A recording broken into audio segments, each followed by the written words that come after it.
Hi guys, Juice here. I am here to talk to you about all the books I've read in the month of July. July, as you can tell, was a great reading month. I'm not going to hold them all up because there's a lot here, and I have a lot of books to talk to you today about. I won't go too in depth in the reviews for these because I don't really do reviews of them yet. I'm trying to learn how to do reviews because I'm a new YouTuber here.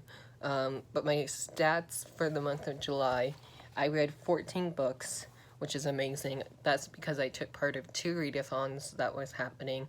I did the reading rush, which I almost completed but didn't. And then I did the bibliothon that happened. So my star ratings for the month is 0 1 stars, 0 2 stars, 2 3 stars, 7 4 stars, and then 5 5 stars. Like, what? What a great reading month. How many audiobooks? All of these are audiobooks, it looks like, except 1, 2, 3, 3 of them. 3 of them are not audiobooks because they were graphic novels. I did read my arcs in July, so I have 2 arcs. So those are all my stats. Sorry, I'm looking at my bullet journal. So yeah, let's just get started. The first book I don't have because I listened to this on Scrib, and that's Dark Between the Stars by Atticus. This was a poetry collection that one of my friends told me to listen to when I needed an audiobook for listen to up in Maine. So I did, and I really enjoyed it. I gave it a 3 out of 5 stars.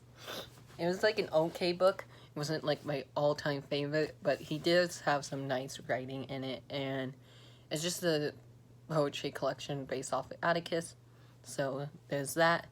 The next book I read, I listened to half of this audiobook on the flight home from Maine because it was like an 8-hour flight, I think, 8 or 7, can't remember exactly. But the book I listened to on the plane was A Map of Days by Ransom Riggs. This is the 4th installment in the Miss Peregrine series, and I love this one.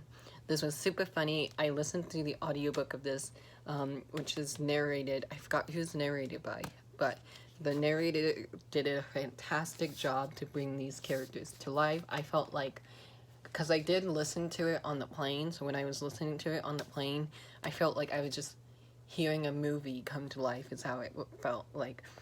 This is a 4 out of 5 stars, and I cannot wait for the 5th book to come out. It's supposed to come out early 2020, but I'm not too sure when it comes out, but hopefully soon, because I love this one, and I need to know what happens next after that little cliffhanger it has. Now after that, I just needed another audiobook, so I finished that when I got home from Maine, so I started Sorcery of Thorns by Margaret Rogerson. This is the YA standalone fantasy novel. I almost said first book in a series, but it's not. The author said this is the complete standalone.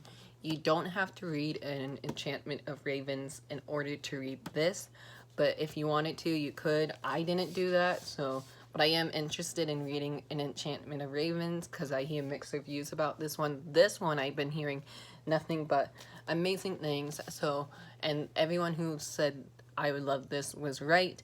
This is a book based around libraries, the world of libraries, and magical realism. It's a fantasy book, so it was very good. I love Nathaniel and Elizabeth. Nathaniel and Elizabeth so much. They're a great dynamic duo, and I ship them so hard. And this is an Owl Crate exclusive edition, so this cover is all purple instead of green. It's also signed by Margaret Rogerson, so definitely looking forward to that, and definitely looking forward to reading more from her, and I just can't wait to see what she has in store. Again, this was a 5 out of 5 stars, my first 5-star that I have in this wrap-up.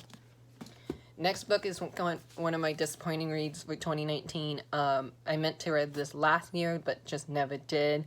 And everyone is telling me how amazing it was, how hard-hitting and sad it was.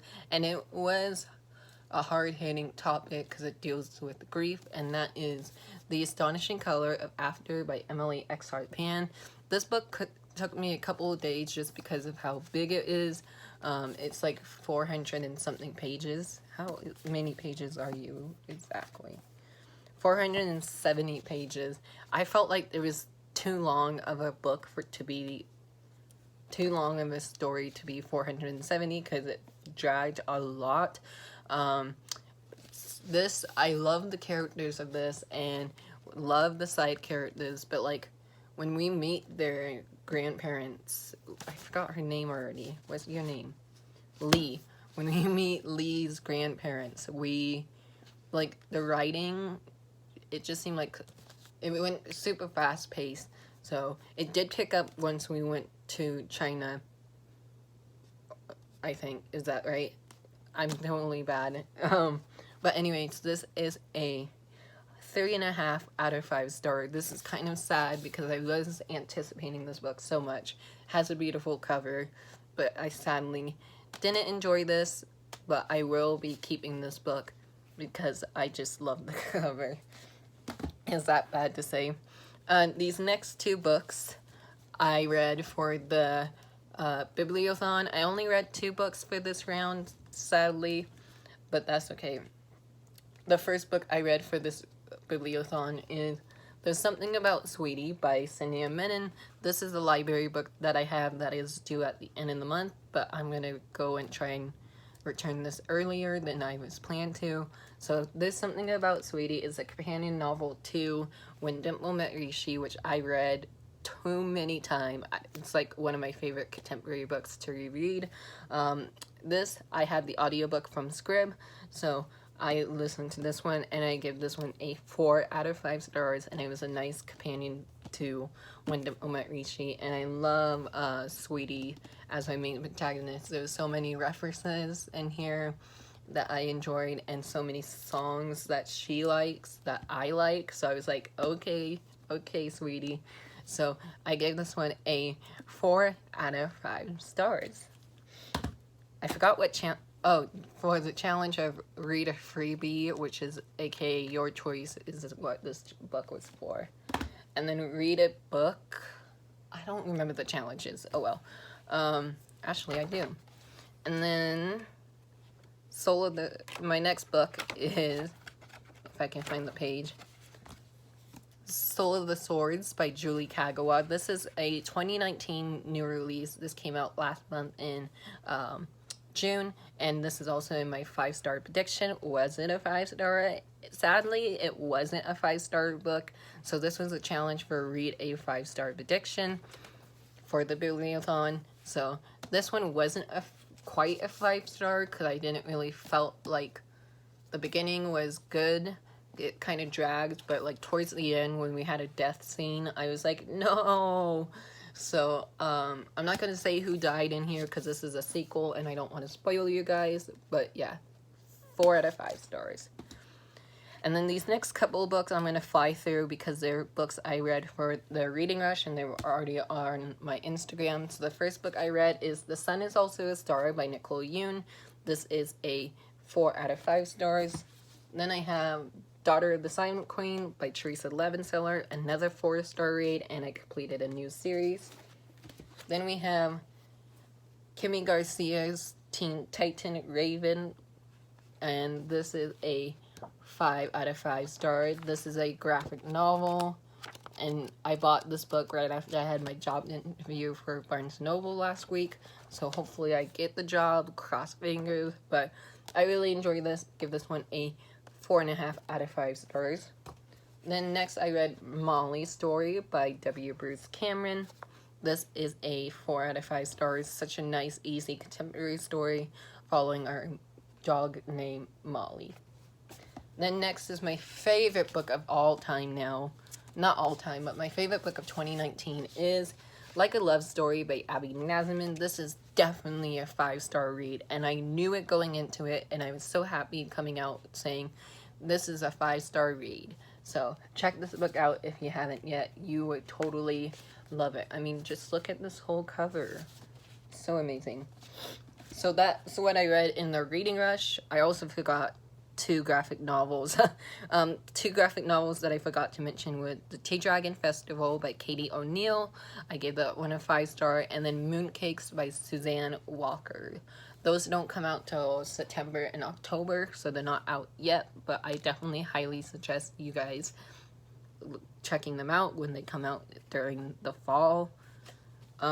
Next book I read is Other Words for Home by Jasmine Werga. This is a contemporary story all about a main character named Jude. She moves from Syria all the way to America, and it's just following her being an immigrant from one place to another, and her first time being in America, and she meets all these somewhat of nice kids in class in her school. So she's get picked on. It's about her getting picked on, and it's kind of an own, it's not kind of, it is an own voice is novel, and I really enjoyed that. This only took me like one sitting for this book, because it's written in verse, so that's kind of cool. So I read through this in like 1 or 2 sittings, so really enjoy this. I didn't read this for the reading rush, I read this afterwards, so definitely looking forward to more, because I did read 2 books by Jasmine Werga this year, and I really enjoyed both of them. So those are all the books I read in July. I do have 2 books that I'm going to talk about briefly that I started in July. First one of them is being Sal and Gabby Breaks the Universe by Carlos Hernandez. I got 130 pages into this yesterday before the end of the day, and I'm really enjoying this, but look forward to just being in my August TBR. Another book in my August TBR is Ghosts of the Shadow Market by Cassandra Clares and friend. This one I'm also 130 pages in, which I find that funny. Definitely really want to read these 2 the most in August. So yeah, I'll talk to you guys later. Hope you have a great day or night. And let me know what you read, if you read any of these, down in the comments below. And what was your 5-star read? I have 5 5-star read, but what was your 5-star read of the month? Thank you guys so much, and I'll talk to you guys later. Hope you have a great night or day, whatever time you're watching this at. Bye.